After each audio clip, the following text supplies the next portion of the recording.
Uma boa tarde a vocês que nos acompanham, mais um Apraesp Podcast na 87,5 FM, Rádio Pérola da Serra, e também toda quarta-feira às 19 horas lá no YouTube da Apraesp Podcast.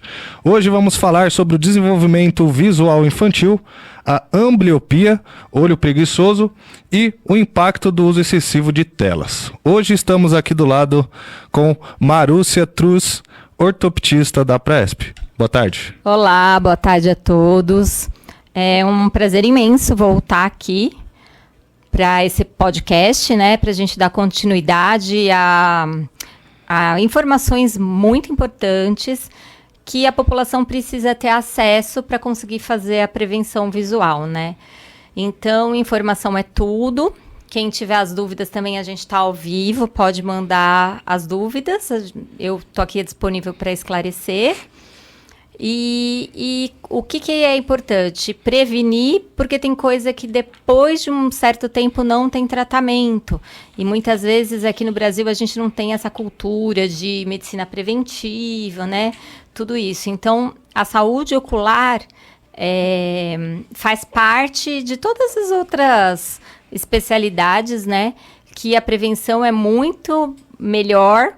Porque a gente conseguindo detectar alguma alteração no início, o tratamento é muito mais fácil. E para não dizer que algumas patologias, se você detecta tardiamente, não tem mais o que fazer. Como é o caso da ambliopia, que a gente vai falar daqui a pouquinho. É isso aí. A Marúcia já veio aqui uma primeira vez, né? Falou sobre o que ela faz lá na Apraesp, tirou algumas dúvidas da gente. Esse é o segundo episódio, a gente vai focar mais na ambliopia, no olho preguiçoso, né? Como que os pais eles podem detectar também nos seus filhos, quando que começa, quando que acaba, se tem isso, se tem o meio, começo, o fim. Então, a gente vai passar, primeiramente, vou passar uma informação para vocês. A Lair não pôde estar presente com a gente por conta do joelho, ela ficou ruim do joelho, ela não pôde estar aqui com a gente. Então, o programa será feito entre mim, Paulo Arthur, e nosso convidado, a Marúcia. Primeira pergunta, Marúcia. Como funciona o desenvolvimento da visão nos primeiros anos de vida? A criança, ela nasce enxergando muito pouco, né? Então, a visão da criança é bem turva, bem embaçada.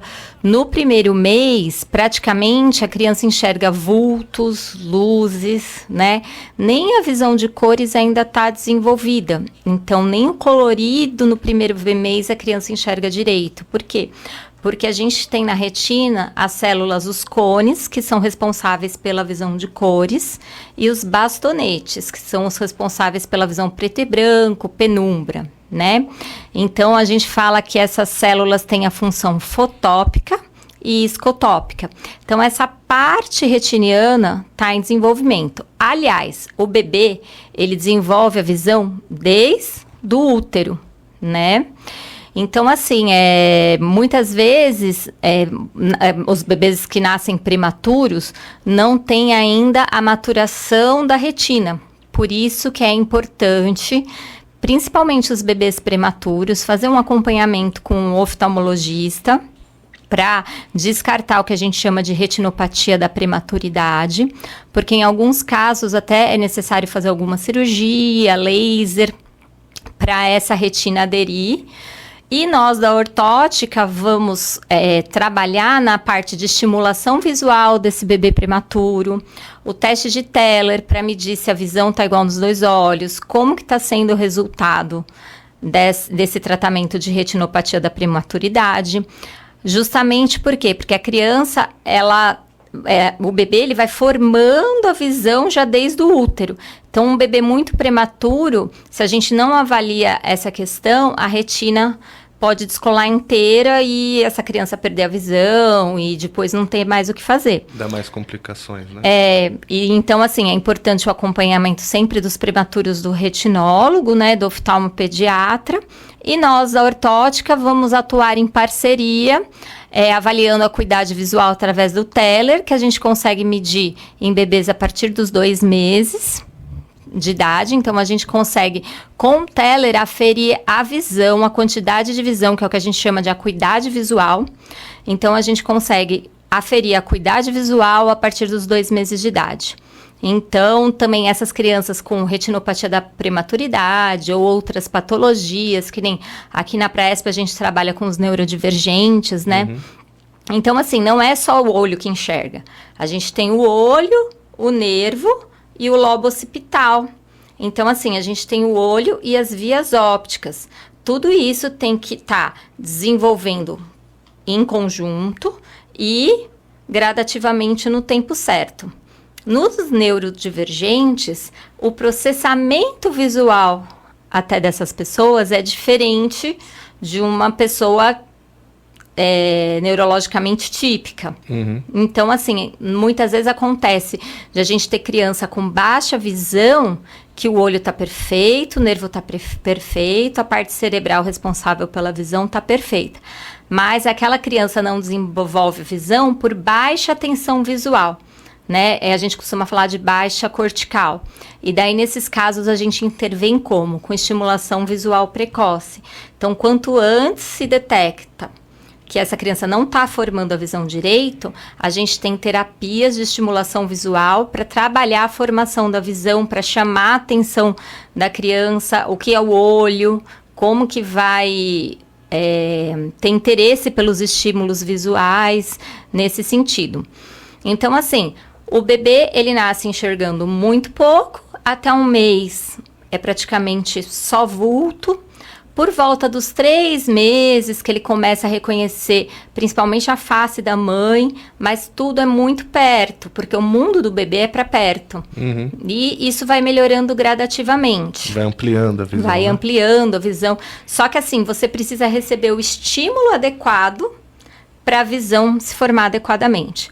Então, por exemplo, a gente tem uma criança que tem uma patologia, uma catarata congênita nos 2 olhos, que não foi detectada no teste do olhinho, não é uma catarata visível a olho nu, os pais não percebem.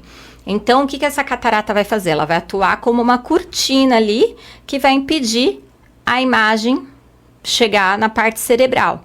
O que vai acontecer? Como aquela imagem não chega, o cérebro responsável pela visão vai desenvolver só aquela parte que enxerga, que às vezes é uma visão muito baixa. Sim. Por isso que nas cataratas congênitas é indicada a cirurgia o quanto antes, porque a criança vai enxergar conforme o estímulo apresentado. Se eu pegar um bebê recém-nascido, deixar num quarto escuro, até 1 ano de idade, por exemplo, esse bebê vai ser praticamente cego.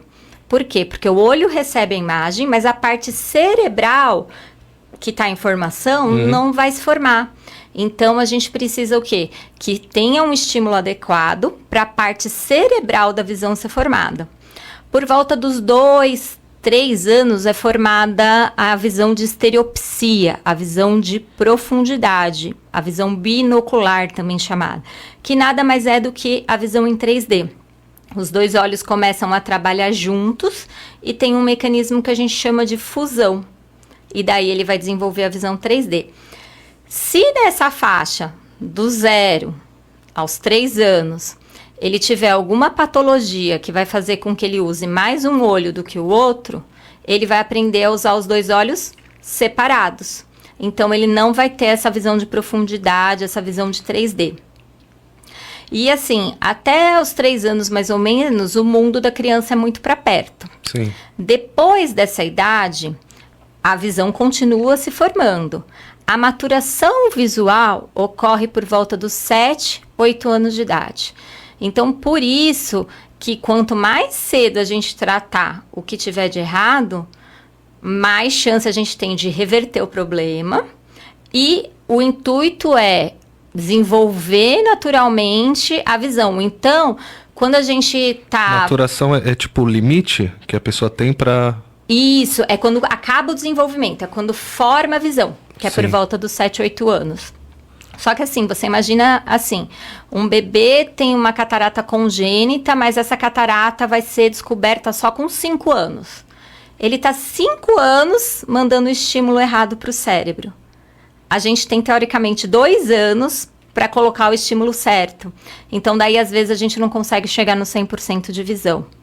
Por conta que aqueles 5 anos que ele não teve nenhum tratamento. Não teve nenhum tratamento, então o cérebro dele durante 5 anos teve um estímulo errado. Sim. Uma criança com algum tipo de grau.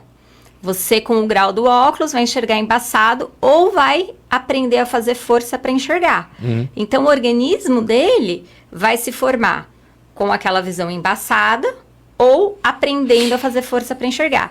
Depois quando você põe o óculos, a criança não vai enxergar normal, porque não é só o olho que enxerga. Com óculos eu vou corrigir o olho. Sim. Mas e o nervo que não teve estímulo? E o cérebro que não teve estímulo? Então, com as terapias ortóticas, a gente trabalha essa questão também de estímulo cerebral, para a visão se desenvolver adequadamente. E quanto mais cedo, melhor. Quanto menor a criança, mais rápido é o resultado do tratamento. O tampão, por exemplo, eu pego uma criança de 1 ano e uma criança de 6 anos. A criança, às vezes, de 1 ano vai usar 1 hora de tampão e aquela criança de 6 anos vai usar o que a gente chama de total. O dia inteiro, da hora que acorda até a hora que vai dormir, para a gente reverter e ir atrás do prejuízo. Então, assim, tudo que é detectado mais cedo, a chance de reversão é maior e o tratamento é menos sofrido também para aquela criança. Porque o complicado é que os tratamentos ortóticos, os tratamentos com tampão, são tratamentos longos. Eu brinco com o paciente, que é igual academia, igual regime, né? A gente quer tudo num passe de mágica. Como se fosse tipo, fácil. Fácil, né? Tipo, quero entrar na academia hoje. Já sai sarado. Vamos entrar já na academia hoje, né, Paulo? Pro carnaval, preparar o corpo pro carnaval. Não dá tempo, não adianta. Eu tinha que ter pensado o projeto verão lá do verão do ano passado pra gente ter o corpão. Agora, né? É isso. Então, assim, o tratamento ortótico, ele é lento. E eu falo pro paciente, assim, que é igual regime. Porque, por exemplo, às vezes a mãe faz o tratamento da criança certinho de segunda a sexta. Chega no final de semana, não faz. Né? Então, assim, tudo que aquela criança ganhou na semana, muitas vezes perde no final de semana. Daí a gente consegue empatar, não consegue melhorar. Sim. E daí, como tá um mecanismo em desenvolvimento, eu vou fazer o tratamento para ele ir para aquele lado. Só que assim, depois que a gente chegou no resultado, aquilo tá em formação ainda. Então a gente tem que manter. Que é a história da academia. Não adianta fazer academia agora e depois você largou 2 meses, você perdeu tudo que você já fez. Então você tem que ter uma sequência, você tem todo um processo, né, de estimulação. Então, por isso que muitas vezes é complicado, por isso que muitas vezes a pessoa desiste, fala, nossa, mas ele tá usando 2 anos de tampão e ainda ela falou para continuar usando. É porque é demorado mesmo. E dependendo da patologia, a criança vai usar desde bebê até os 7, 8 anos de idade. E esses 7, 8 anos de idade é a amostra estatística com a maioria das crianças. Então, a gente que tem uma experiência clínica maior, o que percebe? Eu tenho criança com 5, 6 anos que já está com esse sistema cortical, com esse sistema cerebral maturado. E ela não responde mais ao tratamento, porque o sistema dela maturou mais cedo. Em compensação, alguns pacientes que a gente descobre tardiamente, com 8, 9 anos, o que eu converso com os pais é: se fosse meu filho, eu tentaria o tratamento. Porque a gente já teve muitos resultados tardios e resultados bons. Porque é estatística, é uma média. Então, a gente comeu uma pizza junto. Eu comi 7 pedaços, você comeu 1. Lá vai estar que cada um comeu 4. Porque é a média. É a média. Então, assim, tem criança que já para esse desenvolvimento antes dos 7. Então, tem coisa que, às vezes, a gente já tenta tratar com 5, 6 anos e não obtém sucesso. E tem criança que, por falta de informação, por não notar que a criança não estava enxergando bem, chega tardio e a gente consegue um bom resultado. Você tocou nesse nível de maturação. Você, com essa experiência toda que você tem, qual que foi o mínimo de maturação de idade e o máximo de idade que você já... Eu já peguei um paciente, mais de um paciente com 5 anos, que a gente vê que estava usando o tampão direitinho, que tinha, né, aquela marca do sol. Quando vem, você vê que os cílios estão para baixo. Você conhece mais ou menos a característica dos pais, né? Então, você sabia que aquela criança estava usando e não tinha mais resultado. Por quê? Porque chegou no limite do cérebro dela, no limite da maturação daquele cérebro dela. Agora, teve um paciente, o que foi o mais velho que eu peguei, ele chegou com 10 anos e os pais trouxeram só por causa do estrabismo, porque não sabia que a visão estava ruim no olho. E por que ele entortou o olho? Porque como aquele olho não enxergava bem, o olho que não enxerga bem não tem estímulo para ficar na posição de ativa, porque você não consegue juntar. Eu tenho uma visão nítida aqui, uma visão embaçada do outro lado. Quando você junta uma visão nítida com uma visão embaçada, a embaçada vai atrapalhar a nítida. Então, o nosso organismo, teoricamente, é sábio. Anula, o que ele faz? Ele anula, exatamente, ele anula aquele olho, que é o que a gente chama de mecanismo de supressão. Para o olho ruim não atrapalhar o bom, ele suprime o olho ruim. E daí o que acontece? Esse menino já não enxergava muito bem de um olho há muito tempo, até que um dia esse olho foi para a posição de relaxamento, entortou tudo para fora. Daí os pais visivelmente viram, se desesperaram e levaram. Pensaram, tem alguma coisa errada. Só que o problema não era o estrabismo. O problema era que ele tinha visão de 10% no olho que estava entortando. Então aquele olho não tinha estímulo para ficar no lugar. E ele já tinha 10 anos. Daí o que eu falei para os pais? Olha, teoricamente, não tem mais resultado. Se você for dar um Google lá, vai estar lá escrito que até os 7, 8 anos de idade. Muitos colegas não tentam nessa idade.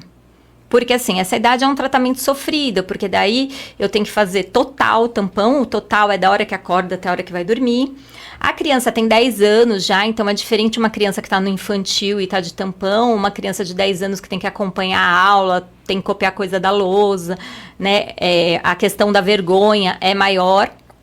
Então, assim, e ele respondeu, só que o que eu falei para os pais? Vai ser sacrificante? Vai. Mas é a única chance de a gente melhorar a visão nesse olho. E os pais foram excepcionais. E era assim, era uma família bem simples, uma família bem humilde. E o que eu achei legal é que o que eles faziam? Eles tiravam um tampão para estimular o menino, colava na parede do quarto.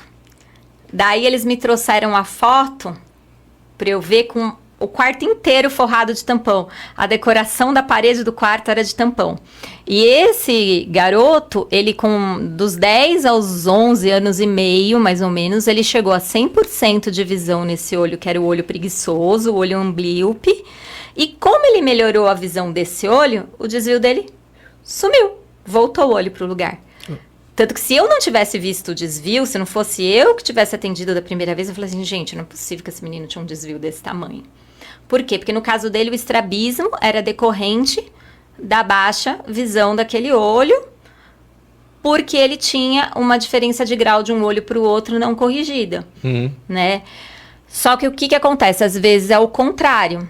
O estrabismo lesiona o olho que entorta mais, porque o estrábico, ele nunca vai entortar os dois olhos ao mesmo tempo. Sempre ele vai ter um olho fixando e o outro torto, e vice-versa. Os desvios maiores, as pessoas geralmente veem e corre atrás, a escola fala, olha mãe, teu filho tá de olho torto. Às vezes tem algumas pessoas que a gente tem que pegar um pouco mais no pé, porque fala, olha, não, é bonitinho, acha que é só estético. Não, o problema é funcional. Porque como a criança não vai usar os dois olhos ao mesmo tempo, porque você imagina, um olho tá num lugar, o outro olho tá no outro. Se você for juntar os dois, a imagem vai cair em lugar diferente. Então aquela criança vai ver duplo. Então o que o cérebro faz? Ignora a imagem do olho que ela entorta com mais frequência. E daí a visão desse olho vai caindo. Esse olho vai ficando preguiçoso, que é a ambliopia estrabísmica. A ambliopia por estrabismo, né?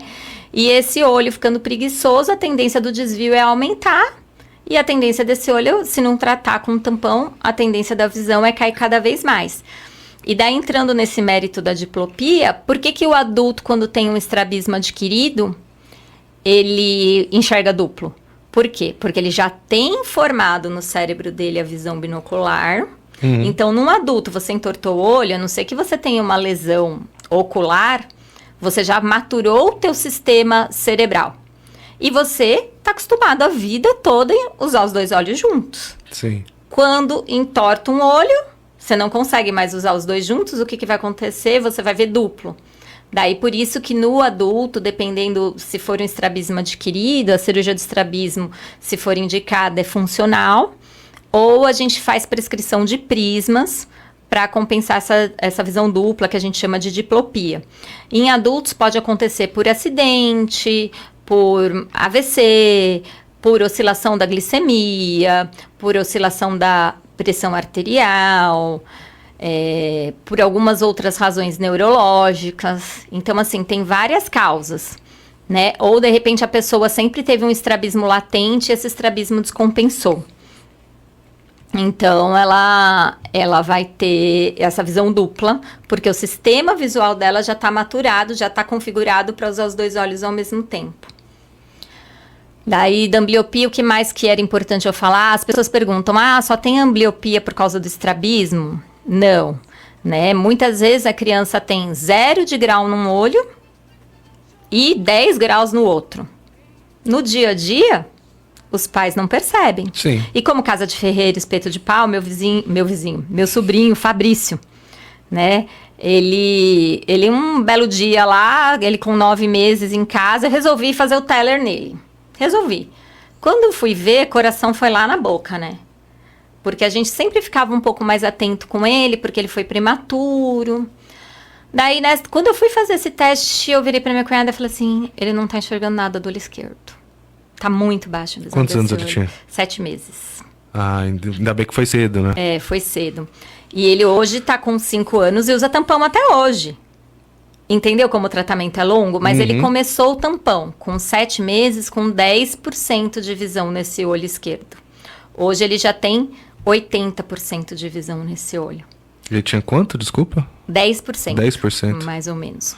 Então, assim, o diagnóstico precoce faz toda a diferença. E é longo o tratamento, não tem jeito. Porque a hora que eu chegar no 100% dele, porque o caso dele foi o quê? Ele tem nada de grau no olho direito e no olho esquerdo ele já começou com 7 graus. Daí o que o cérebro dele fez? Opa! Um é bom, outro é ruim, vou usar só o bom. Então, mesmo com óculos, ele continuava a se enxergar naquele olho. Só que para um bebê de 7 meses, eles não têm muita noção do que é embaçado, do que não é, né? Diferente da gente adulto, diferente de uma criança já numa idade escolar, vai falar assim, nossa, você está tampando, eu não estou enxergando nada. Então, assim, a adesão ao tratamento também é muito melhor. Então, a ambliopia, existe várias causas para ela. Então, pode ser por anisometropia, que é esse caso, que a criança tem grau num olho e não tem no outro. Pode ser estrabísmica, e a estrabísmica, a pior é quando o desvio é micro. É justamente aquele desvio que as pessoas não veem, e como o desvio é micro, a criança não tem tanta alternância como aqueles desvios enormes. Então, daí ela não vai usar aquele olho do micro, ninguém vai perceber nada, e ela não vai formar visão naquele olho.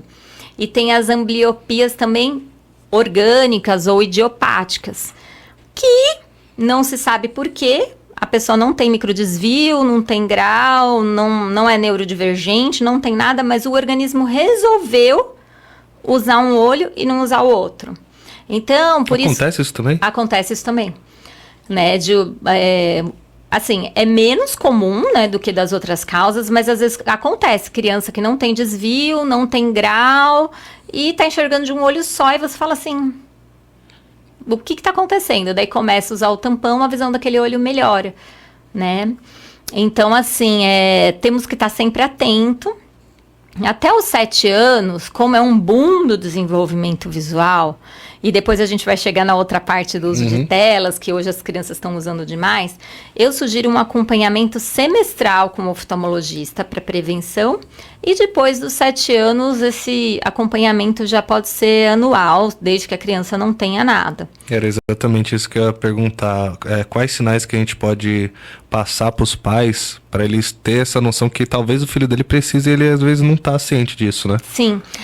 Às vezes é um pouco difícil de perceber, porque eles medem às vezes a gente mede, por exemplo, a gente tem uma distância, e daí você fala assim, olha, você está enxergando ali no relógio? A gente vai pro intervalo e volta já, 3 minutinhos. 14 horas.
Voltamos do intervalo aqui na Rádio Pérola da Serra 87,5 FM.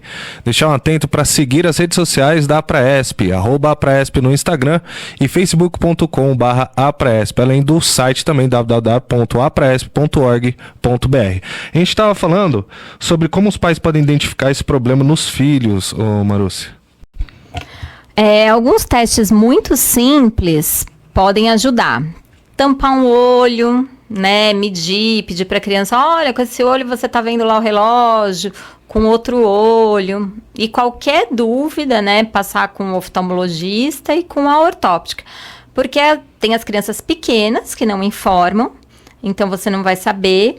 Então, até os 4 anos de idade, mais ou menos, fica complicado você aferir se está dentro do normal para a idade ou não. Mas assim, se você percebe que tem uma diferença grande ou se você tem alguma dúvida, já levar ao oftalmologista, né? E tem as crianças também com deficiência e que não vão saber informar. A gente não vai conseguir ter informação dela e muitas vezes pelo dia a dia dela, pelos trejeitos, a gente não fica sabendo se ela enxerga bem ou não, que foi o que surpreendeu na nossa triagem, principalmente no CADEM, né, que as professoras falavam, o João enxerga bem, a Maria não. E daí quando eu falei o teste, eu falei assim, olha, o João não enxerga. O João tem uma visão baixa. A Maria, ela enxerga. Só que o problema dela é que você tem impressão que não enxerga porque é a atenção dela que é prejudicada. Então, assim, em alguns casos, só avaliando mesmo. Mas também o que a gente pode fazer é um treinamento com os professores, para os professores estarem mais atentos. E os pais, né, fazer de vez em quando esses testes, percebeu ou tem a suspeita de algum desvio, mesmo que seja o desvio que eu falo, é o olho torto, o estrabismo, mesmo que seja micro, mesmo que seja mínimo, leva para avaliar, porque nós, ortótica, porque muitas vezes é diagnosticado como estrabismo e muitas vezes é um falso estrabismo, é o que a gente chama de pseudoestrabismo, formato da pálpebra engana. Então, é não postergar, né? Não ficar no acho, porque nessa correria do dia a dia, às vezes a pessoa não tem um convênio, às vezes a pessoa não tem condições de pagar uma consulta. Então, a questão é que a pessoa vai protelando. É tentar não protelar e procurar fazer uma prevenção, um acompanhamento. Mas isso de testar se a criança está enxergando a determinada distância, objetos, letras, números, tampar um olho, tampar o outro, para a criança ver se não tem diferença, já ajuda a dar fazer um rastreio, né? Um rastreio para ter ideia. Mas o ideal mesmo é eu fazer o controle. Assim, eu sugiro... Consultar um especialista, né? Porque... E criança é muito difícil, porque chega muito no consultório, a mãe assim, olha, ele tá entortando o olho, mas eu tenho certeza que ele faz isso de propósito. Ele faz para me irritar. Ou quando ele tá muito irritado, ele faz para chamar mais atenção. E não tem os estrabismos intermitentes, os estrabismos acomodativos, que a criança não vai entortar sempre o olho, e às vezes os pais acham que a criança faz de propósito, né? E tem também a questão de você não saber se a informação tá certa. Muitas vezes os pais falam, você não tá vendo a hora ali no relógio? Ele tá de brincadeira. É porque ele não sabe ver a hora, sabe? E acaba deixando para depois. E casa de ferreiro, espeto de pau, né? A gente, com quem eles conhecem, quem eles têm mais contato, eles acabam brincando, distraindo. Então, a minha sugestão você não viu nada no seu bebê até 1 ano, não viu nada de diferente, seu bebê não é prematuro.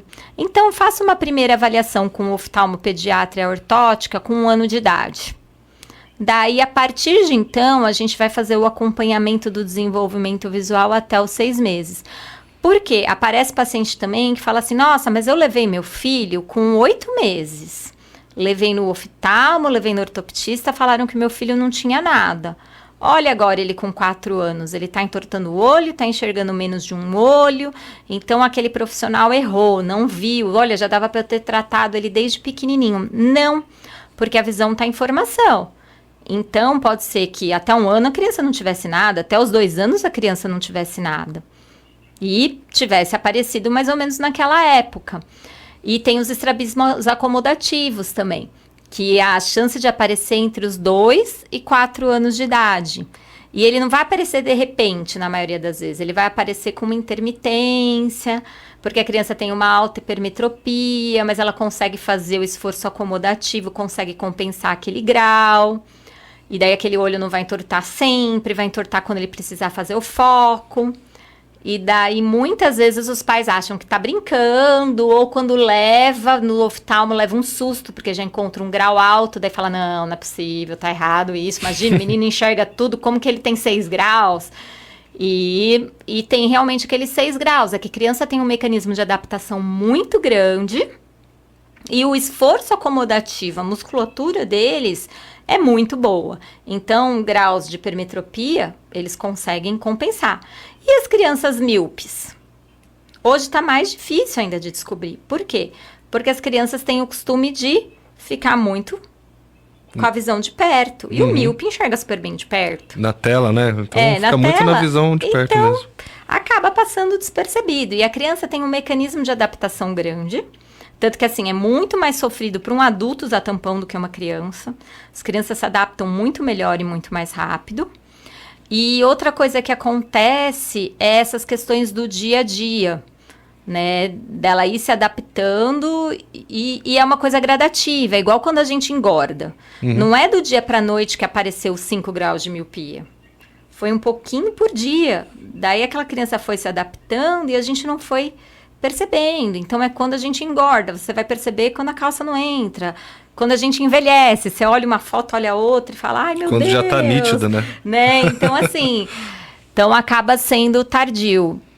Então a melhor solução mesmo é o acompanhamento profissional, porque hoje a gente tem... Regular ainda, né? Regular, porque hoje a gente tem que valorizar a questão da prevenção. E não só em crianças, mas em adultos também, né? A gente vê muito pouca campanha, por exemplo, do glaucoma. O glaucoma é uma doença que pode cegar. E, assim, muitas vezes as pessoas não têm noção disso. Você fala, nossa, você já mediu a pressão do seu olho? Nunca. E daí, quando a pessoa vai procurar o oftalmologista, esse glaucoma já está muito avançado.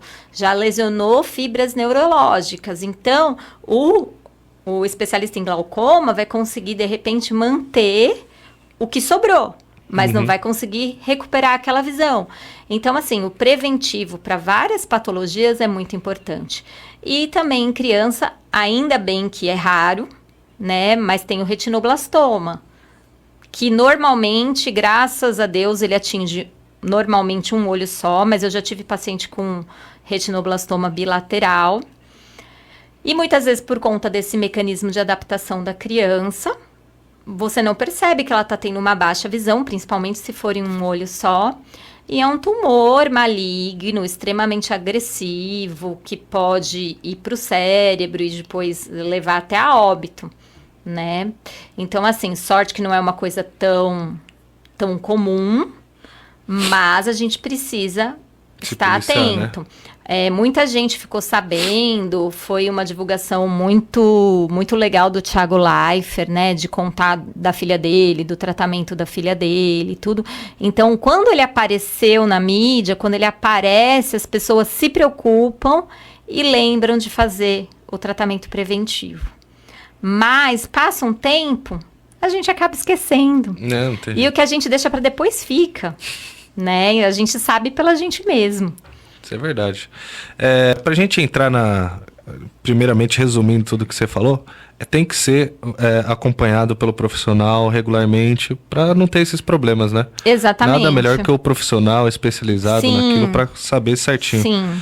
Como a gente está falando sobre ambliopia e também o estrabismo, né? Existe cura e quais os tratamentos mais eficazes para a gente já entrar na questão aí das telas? Então, a ambliopia, o tratamento para ambliopia é o tampão, tá? Existem outros tratamentos com colírio, com lentes de privação, mas vai depender conforme o caso, mas o tratamento mais empregado é o tampão. Por quê? Qual que é a ideia? A gente tampa o olho bom para forçar o olho ruim a funcionar. Por quê? Para mandar estímulo para o cérebro, opa, esse teu olho tá aí. Trabalha esse olho. Daí, a partir do momento que o bom tá anulado, a gente tem que usar o que a gente tem. E daí o cérebro começa a receber aquele estímulo para formar aquela visão.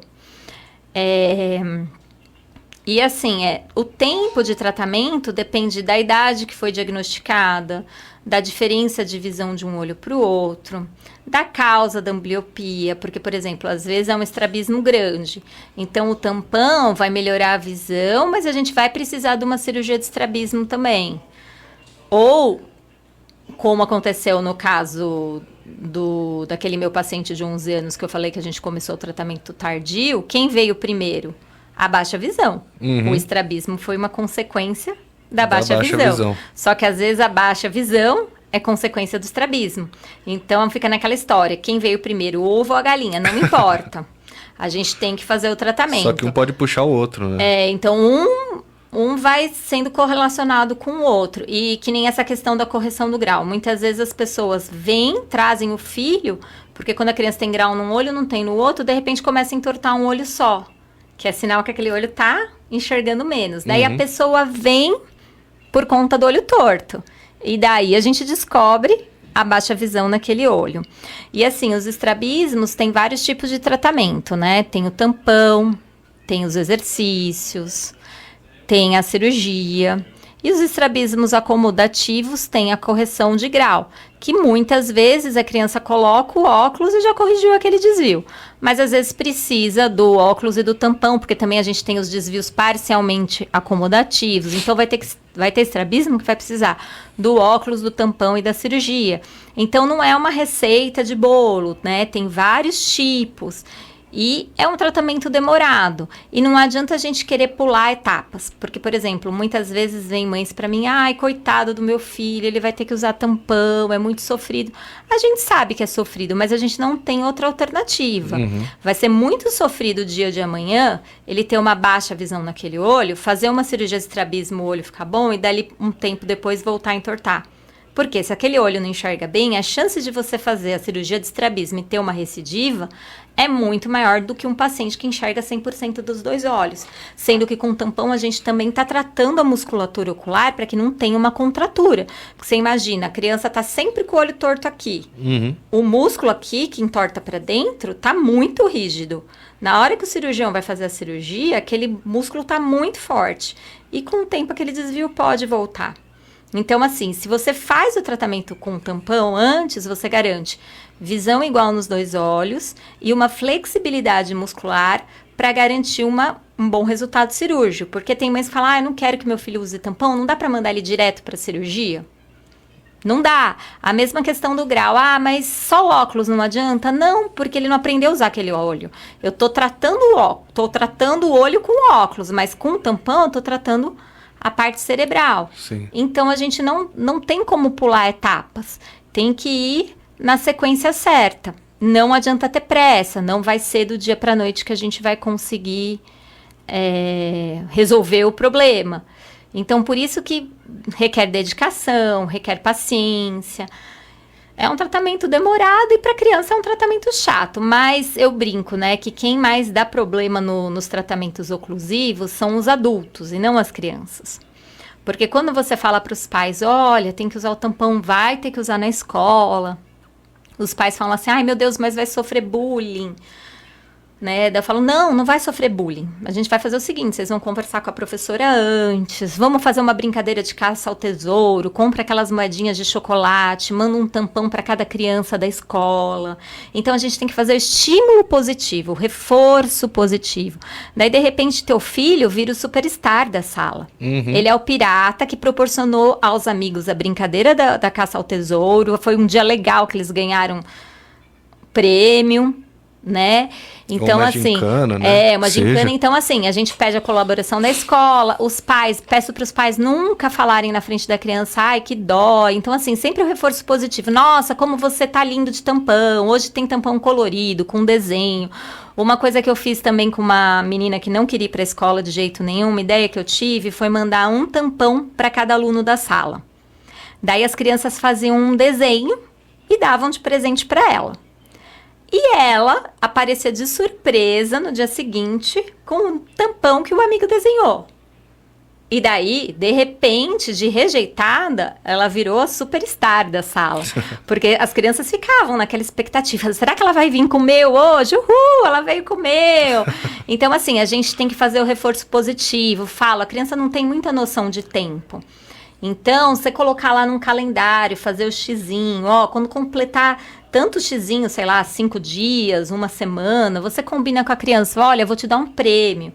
Pode ser um pirulito, né, um chocolate que a criança gosta, uma massinha. Alguma coisa simbólica para a criança ter aquela recompensa e ter um estímulo, porque a gente também, adulto, é assim. Sim. A gente faz uma coisa porque a gente quer ter um resultado, a gente tem uma recompensa. Então, a gente sempre faz esse reforço positivo. E outra dica é que eu dou para as pessoas quando vem a criança na rua, muito desconhecido, né? As pessoas são muito curiosas. Então, às vezes você tá lá com o teu filhinho no shopping, ele tá de tampão. Nossa, coitadinho, o que aconteceu com ele? Machucou o olho. Daí a criança fala assim, nossa, se ela tá falando que eu sou coitadinha, é alguma coisa ruim. Então, assim, para as pessoas conterem essa curiosidade, não falar na frente da criança, porque às vezes a criança fica constrangida. Tem criança que não. Que nem meu sobrinho é ultra despachado, você vai perguntar pra ele, esse meu olho tem tantos graus, esse meu olho é preguiçoso, eu uso tampão nesse pra forçar esse. E é uma coisa que ele lida bem, mas algumas crianças não ficam bem, tímidas, né? Às vezes tá andando no shopping, a pessoa para no meio do shopping pra perguntar.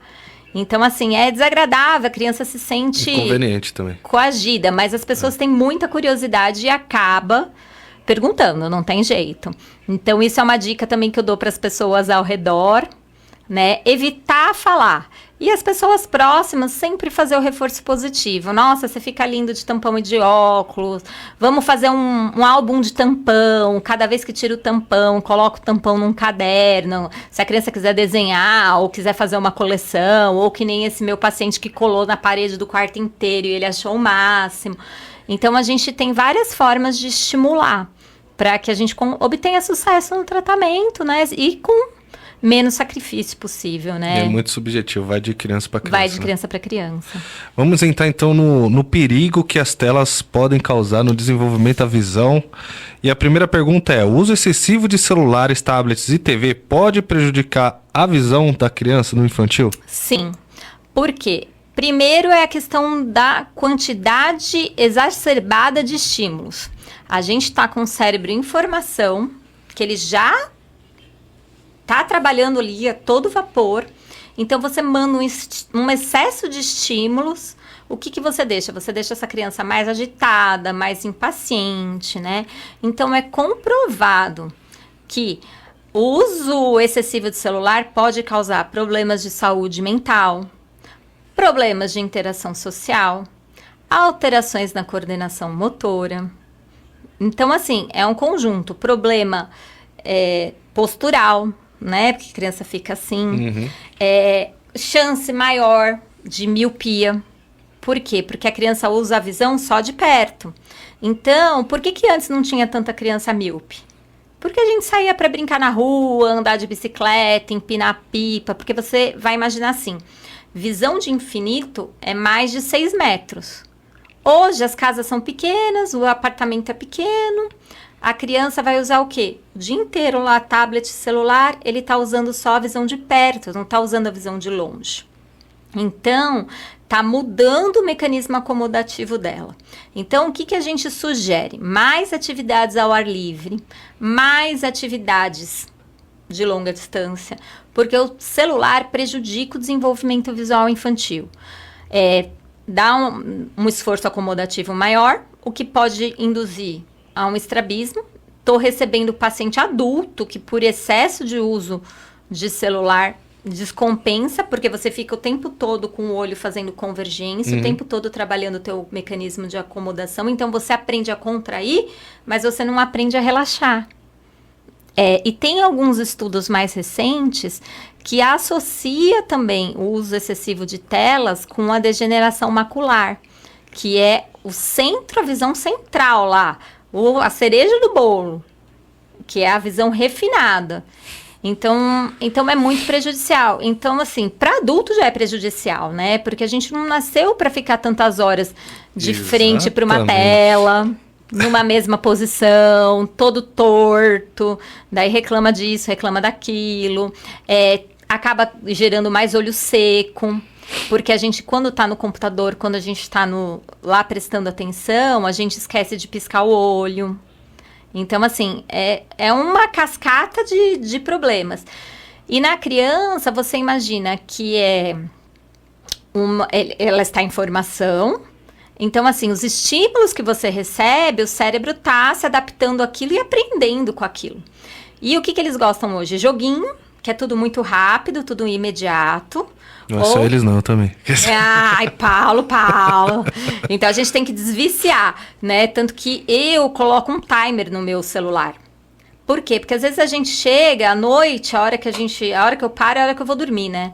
Que é o que eu não deveria fazer, é pegar o celular para ver as coisas. Uhum. E daí você vai responder vai responder o outro, daí você lembra que tem que pesquisar não sei o que na internet.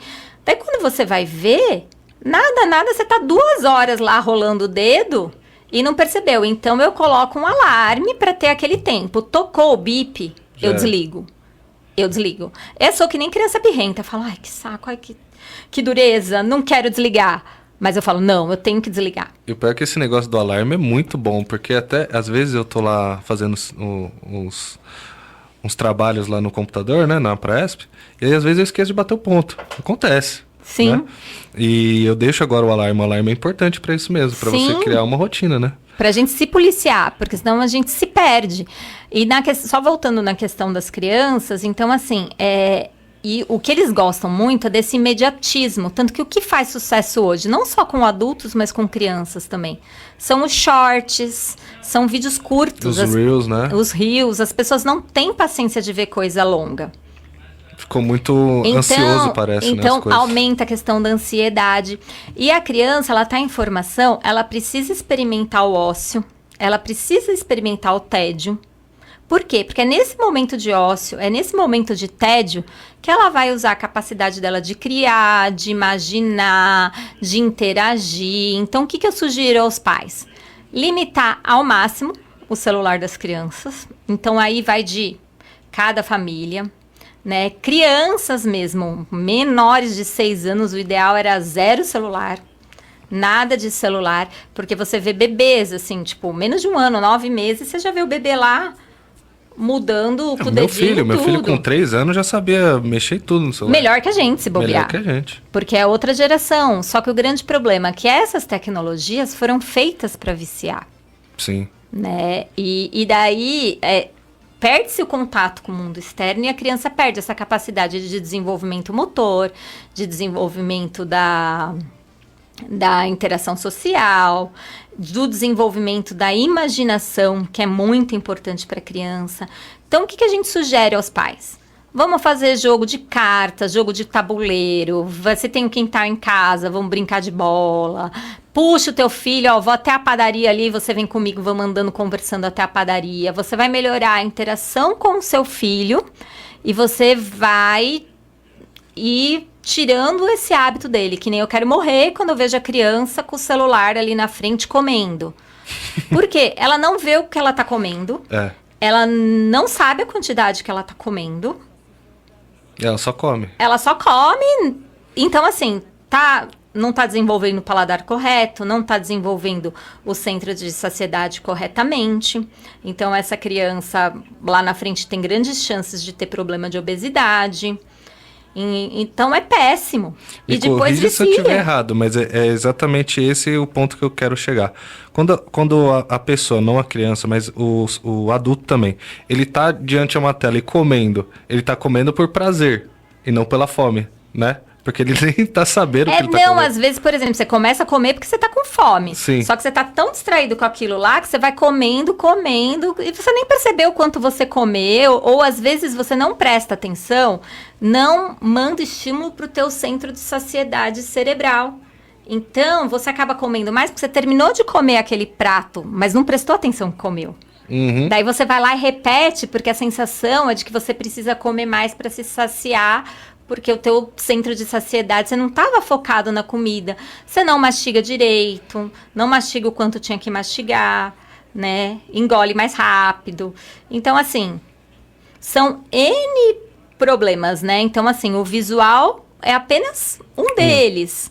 E outra coisa muito importante é o exemplo dos pais, né? Porque as crianças imitam muito a gente. Então, se você for observar, seus filhos copiam muito dos teus trejeitos, das coisas que vocês fazem no dia a dia, né? E assim, a gente é o maior exemplo. Daí, se eu fico o tempo todo lá no celular, tô em casa, não dou atenção nenhuma, paro pra ver toda hora, qual o exemplo que meu filho vai ter? De ficar na mesma coisa. Vai ficar na mesma coisa. E ele vai se sentir menos importante do que o celular.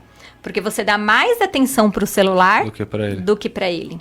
Né? Nós somos o exemplo, né? Agora minha filha tá grande, mas quando minha filha era pequena, era muito engraçado, porque de manhã a gente acordava, tal, fazia os preparativos lá para sair, para ir pra escola, e eu sempre usei lente de contato. Então eu ia colocar a lente de contato e me maquiar.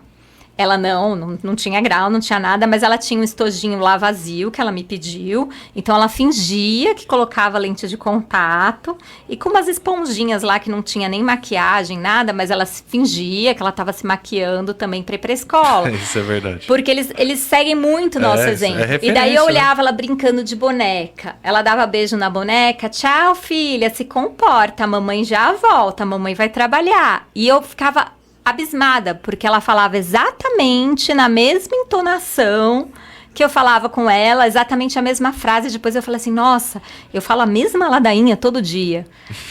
E a questão do celular é isso. Os pais às vezes falam, ai menino, você não vai ficar de celular. Mas o pai e a mãe não largam de celular. Às vezes a gente sai, vai ver, tem famílias no restaurante, cada um num celular. Né? Esses dias na praia, um menino sentado embaixo do guarda-sol no tablet. Então, quantas oportunidades essa criança está perdendo? E é nosso dever, nós adultos, corrigir isso. Sim. Né? Porque senão, que geração a gente vai formar? Né? Que nem essa história de não ter celular na escola, não poder mais levar, eu achei excelente. Porque a interação social deles melhorou muito, já melhorou, já tem diferença. Então, tem que ser por esse caminho, não só pensando no prejuízo visual, que tem consequências, mas um prejuízo global. E não só para as crianças, lógico que para as crianças é mais grave, porque é o hábito que ela vai criar, é o estímulo cerebral que ela vai ter, é o estímulo oftalmológico, o estímulo ocular que ela vai ter, que vai formar. Mas para nós adultos também, né? Porque a gente passa muitas vezes o dia inteiro trabalhando no computador. Essa vai ser minha pergunta próxima.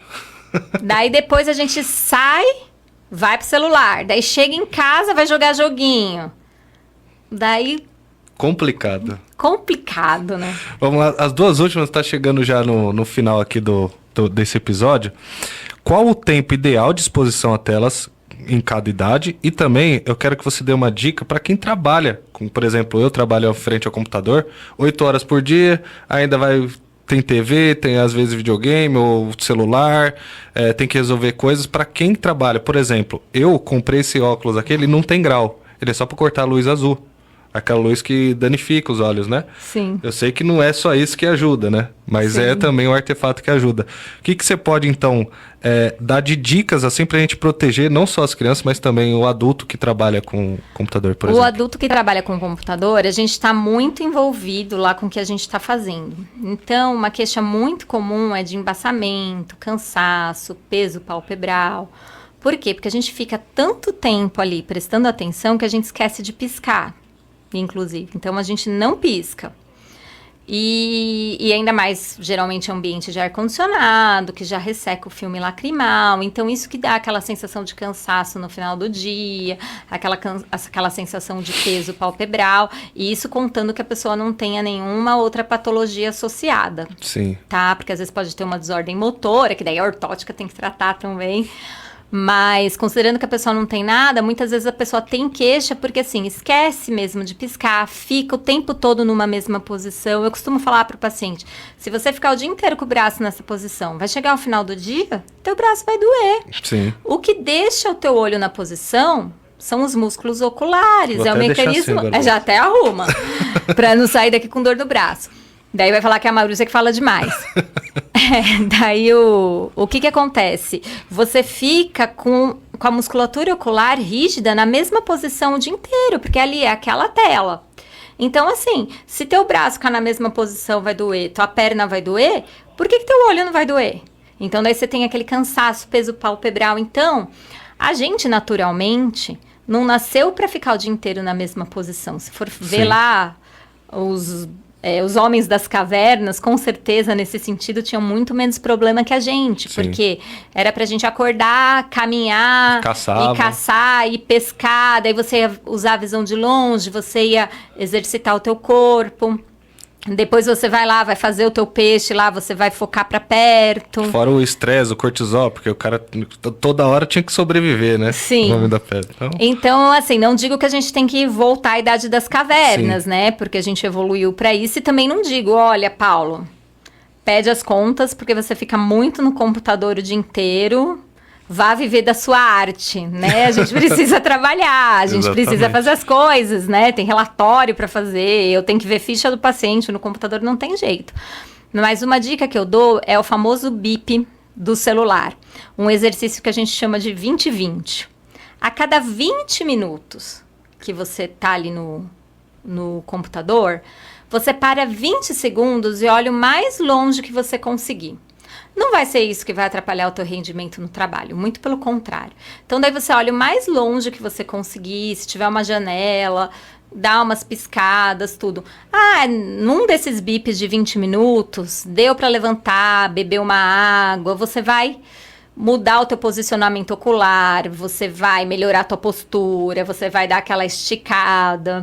Então, a gente colocar vários bips, né, do aviso, né? Daqui a pouco a gente tem bip o dia inteiro, porque é o bip para lembrar de beber água, é o bip para lembrar de piscar, é o bip de lembrar para olhar para longe. Lembrar de bater o ponto. O bip para lembrar de bater o ponto, mas esse exercício do 20-20 ajuda muito quem trabalha direto com a visão, que hoje é a maioria das pessoas, né?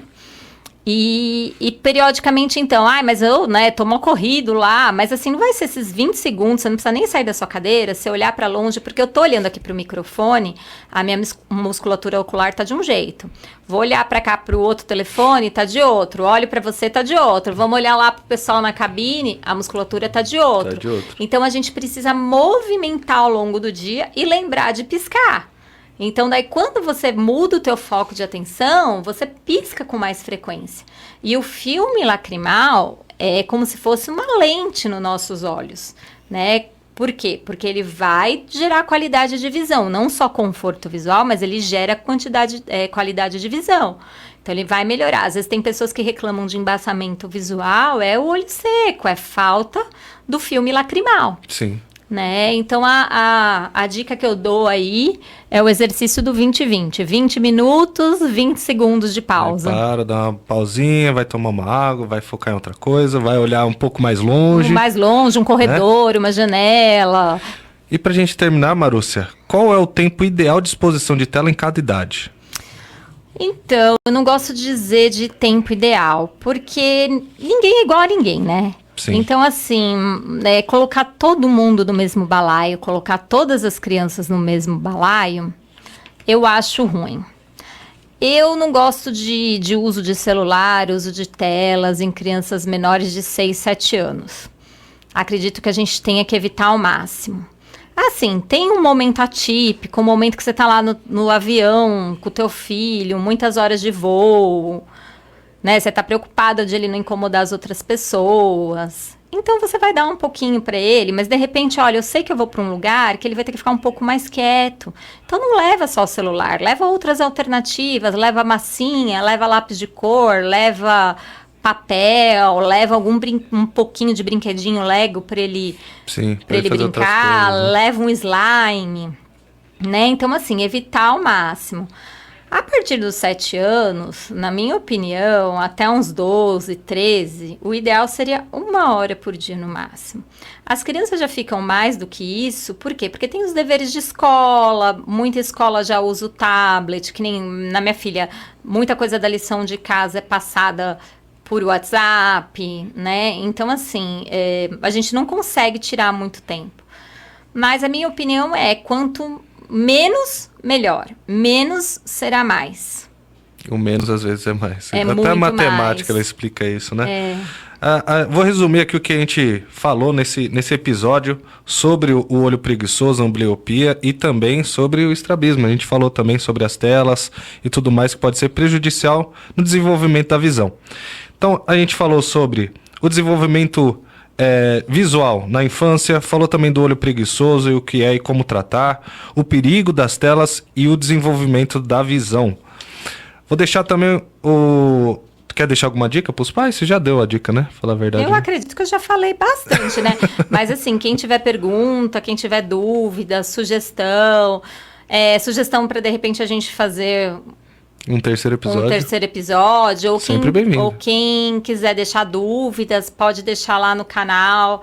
Vai estar postado lá no site da Praesp, Toda no quarta-feira, às 7 horas, já se inscreve a Praesp Podcast no YouTube, tá? Todas 7 horas, às quartas-feiras. Beleza? É sempre upado lá. E também ao vivo na Rádio Pérola da Serra, terça-feira, às 2 horas, sempre aqui do lado com o nosso Zé da Arapuca aqui, que sempre dá um auxílio pra gente no áudio.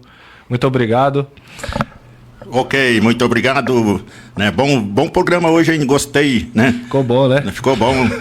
Parabéns, doutora. Vou deixar aqui as redes sociais também. Agradeço aí o convite, agradeço o convite da rádio, o convite da Praesp, agradeço o trabalho aí do pessoal da rádio, de todo o pessoal da Praesp, o empenho do Paulo, e hoje agradeço também a Deus por estar aqui, né? Uma ponta que acho que é bom falar, Casa de Ferreira Espeto de Pau, quase que eu não consigo vir, porque vindo pra cá, saindo da minha garagem, tinha uma planta caída. Eu resolvi puxar a planta de qualquer jeito, caiu um monte de folhagem, micropartículas dentro do meu olho direito, por isso que eu tô com esse olho vermelho inchado. E daí foi o ó do borogodó para lavar. Então, uma dica que eu dou, sempre usem óculos de segurança. Eu estava de óculos, mas a tal da fuligenzinha, a tal dos pozinhos lá fininhos, conseguiram entrar por dentro do óculos e foi um perrengue grande, que eu falei assim, meu Deus, acho que hoje eu não vou conseguir chegar. Mas consegui me virar lá nos 30 e deu certo. Então, uma dica que eu dou é, qualquer coisa que você for fazer, tomar muito cuidado. E qualquer coisa que vai fazer em casa, às vezes fala assim, vou bater um prego aqui. É tão rapidinho, né? Bater um prego, vou pôr óculos de segurança. Coloquem óculos de segurança. Porque os acidentes acontecem quando a gente menos espera, né? E assim, coisa de 2 segundos tudo pode mudar, né? Então, e daí a importância da ambliopia também. Eu sempre falo para os pais, imagina, se você enxerga de um olho só, além de você perder visão de profundidade, visão de 3D, acontece alguma coisa com o olho bom. E aí? E uma coisa muito interessante, estatisticamente, que a gente fala que é lei de Murphy, mas não é, geralmente quando a gente machuca o olho, a gente tende a machucar o olho bom, o olho dominante. Meu olho dominante é o direito. Os trecos lá de planta caíram aonde? No olho direito. Então, numa pessoa amblíope, a chance de machucar o olho bom é muito maior do que machucar de prejudicar o ruim. Por quê? Porque é aquele que você põe para jogo, é aquele que você direciona para enxergar, é aquele que você vai direcionar melhor na hora de bater o prego. E adivinha onde o prego vai voar? No direito. No olho bom. Então, é muito importante também óculos de segurança, não só para quem trabalha. Infelizmente, até o pessoal que trabalha, às vezes, com coisa de risco, é muito comum chegar no pronto-socorro, pessoal de solda, né, com lesão ocular.